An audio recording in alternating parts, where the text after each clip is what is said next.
Abbiamo effettuato una cinquantina di interventi con 10 squadre e circa 40 operatori. Che cosa avete riscontrato?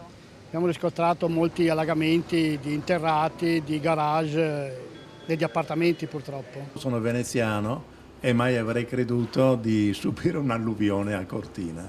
L'inferno su una precisa area di Cortina, a ridosso di Corso Italia, si è scatenato attorno alle 19, un nubifragio violentissimo dalle conseguenze disastrose per l'area di Mayonne, densamente abitata. Quanti danni ci sono?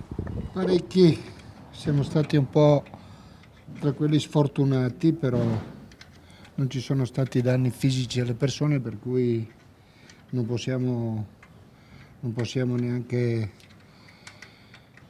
lamentarci, diciamo.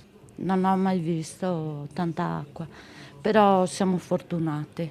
Una tragedia, perché vedere un mare d'acqua qui davanti, entrare poi col fango dentro, è stata una cosa veramente scioccante. Sulle cause pare non ci siano dubbi, la violenza dell'acqua ha fatto esondare un rio cementato, la scarsa manutenzione dei tombini, denunciano i residenti della zona, ha fatto il resto. Però quest'acqua che correva lungo la strada avrebbe dovuto essere defluire nei tombini.